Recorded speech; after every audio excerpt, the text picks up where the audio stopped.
Hello students, मेरा नाम है आकाश भूषण और हमारा आज का नया टॉपिक है लिमिटेशन ऑफ प्लानिंग।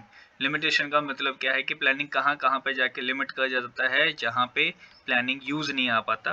तो बेसिकली फर्स्ट पॉइंट है planning leads to rigidity. Rigidity का मतलब होता है कि इतना सख्त कि वो ये कह लो कि फ्लेक्सिबल का ऑपोजिट वर्ड है। फ्लेक्सिबल मतलब जो हम चेंज कर सकते हैं इजीली, बट यहाँ पे रिजिडिटी का मतलब होता है कि चेंज नहीं कर सकते। पर देखिए प्लानिंग ऐसी कौन सी प्लानिंग होगी जो हम चेंज नहीं कर सकते, और वैसे बहुत सारे प्लान होंगे जो हम अपने सर्कमस्टांसेस के अकॉर्डिंग चेंज कर सकते हैं, बट कुछ ऐसे प्लान भी हो सकते हैं जो चेंज नहीं किए जा सकते। जैसे कि मान लो मैंने प्लानिंग की है कि 10 लाख की कोई मशीनरी या 1 करोड़ की कोई मशीनरी खरीदनी है, या कोई बिल्डिंग खरीदनी है, या कोई लैंड खरीदना है जो कि बहुत ही ज़्यादा महंगा है। अब प्लानिंग मैंने कर ली और खरीद भी लिया, अब मेरा वो बिजनेस चला नहीं। अब क्या करूँगा, उस बिज़नेस को मैं बेच भी नहीं सकता क्योंकि बिकने में भी बहुत ज़्यादा टाइम लगेगा, और शायद अगर मैं देखूँ तो इतना पैसा मैंने खर्च कर दिया जिसके कारण मैं उस चीज़ को बेचना तो चाहूँ बट वो उतनी कॉस्ट पे नहीं बिक रहा जितना मैं चाहता हूँ। तो ऐसे में बहुत सारे प्लान जो होंगे वो रिजिड बन जाएंगे, आप चेंज कर ही नहीं पाओगे।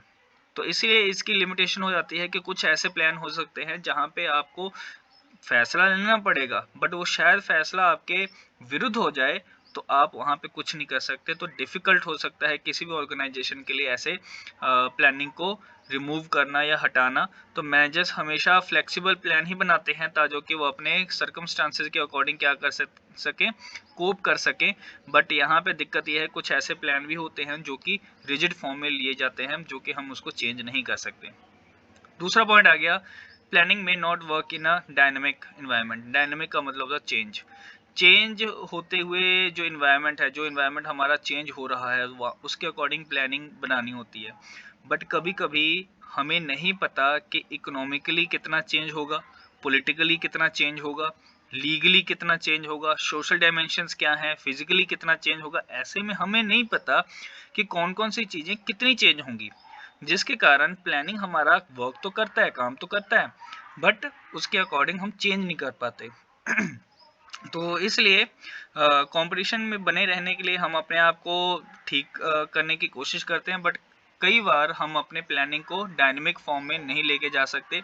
उस तरीके के सेल टारगेट्स हम नहीं बना पाते, या उस तरीके के हम प्लान्स नहीं बना पाते जिसके अकॉर्डिंग क्या है कि हम अपने एनवायरनमेंट को कोप कर सकें। ठीक है, तो ये हमारे लिए एक ऑब्स्टेकल की तरह है कि प्लानिंग, हम इफेक्टिव प्लानिंग नहीं बना पाते।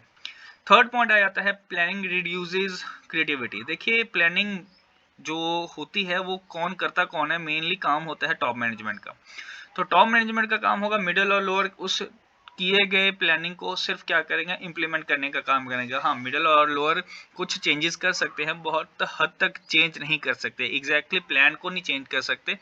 मे बी शायद मेथड ऑफ डूइंग वो थोड़ा चेंज कर दें या कोई और छोटी मोटी चीज़ चेंज कर सकते हैं, बट मेन काम टॉप मैनेजमेंट का है। तो इसलिए मिडिल लेवल और लोअर लेवल जो होगा वो अपनी क्रिएटिविटी को खो देते हैं, जिसके कारण वो अपना काम ढंग से नहीं कर पाते। शायद एक्सपीरियंस उन लोगों को ज़्यादा हो सकता है किसी चीज़ का, तो शायद वो कॉस्ट बचा सकते हैं, बट क्योंकि टॉप मैनेजमेंट ने ये फैसला लिया है जिसके कारण वो खुद के भी क्रिएटिव नेचर या क्रिएटिविटी को नहीं इस्तेमाल कर पाते या इम्प्लीमेंट नहीं कर पाते। वो बेसिकली यहाँ पे इनिशिएटिव नहीं लेते, पहलकदमी नहीं करते कि भाई ठीक है, जो टॉप मैनेजमेंट ने ले लिया फैसला वो ले लिया, हम इसमें बोलने वाले होते ही कौन है, ऐसा सोच रख के वो आगे की तरफ बढ़ने लग जाते हैं। नेक्स्ट पॉइंट आता है planning involves huge cost. Cost बहुत ज़्यादा लगती है, चाहे इसमें दिमाग की बात करें या पैसे की बात करें, दोनों चीज़ें, क्योंकि यहाँ पे एक्यूरेसी चाहिए। प्लानिंग आपका ऐसा होना चाहिए कि एक साइंटिफिकली वो कैलकुलेशंस हैं। अगर कैलकुलेशंस आपकी खराब हो गई तो बहुत बड़ा लॉस होगा। तो इसलिए इसमें lot of time, lot of money, lot of efforts, बहुत सारी चीज़ें हैं जो कि आप यहाँ पे खर्च करने के बाद ही प्लानिंग करने के सोचोगे। और यहाँ पे जो प्लानिंग करने वाला होगा वो भी प्रोफेशनल होगा, वो भी एक्सपर्ट होगा। ठीक है, जिसके कारण वो पैसा भी ज़्यादा चार्ज करेगा, और शायद ये तो हम कह नहीं सकते प्लानिंग ठीक ही होगी, ये कह सकते हैं कि बाकियों से बेस्ट हो सकती है, बट इसकी कोई गारंटी नहीं है कि वो सक्सेसफुल ही होगा।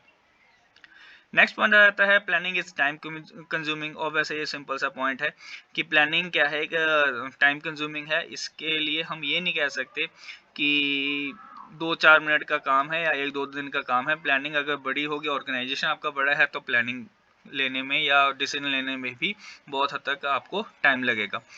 Planning does not guarantee success. Obvious है, फ्यूचर को इम्प्लीमेंट कर प्रिडिक्ट कर रहे हो, फ्यूचर को आप फोरकास्ट कर रहे हो। Future is always uncertain. अगर फ्यूचर को देख के ही सभी पर्सन उसको पढ़ पाते तो क्या ही बात थी।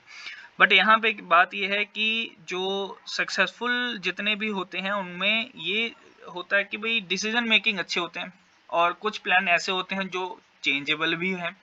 तो इन सब चीज़ों को लेकर कुछ प्लानिंग सक्सेसफुल हो जाती हैं, तो और बाकी जो प्लानिंग है वो फेल हो जाती हैं, क्योंकि फ्यूचर जो है ऑलवेज अनसर्टेन है। हम फ्यूचर को एग्जैक्टली प्रेडिक्ट नहीं कर पाते। तो यही इसका पॉइंट आ जाता है कि गारंटी हमें देगा प्लानिंग, इसकी कोई सक्सेस हमें देगा कोई प्लानिंग, इसकी कोई भी गारंटी नहीं है। तो ये थे आपके प्लानिंग के लिमिटेशंस। अगर आपको वीडियो आती है तो आप बिल्कुल इस चीज़ को सब्सक्राइब करो, और कोई क्वेश्चंस वगैरह हैं तो आप वहाँ पे लिख सकते हो। Thank you.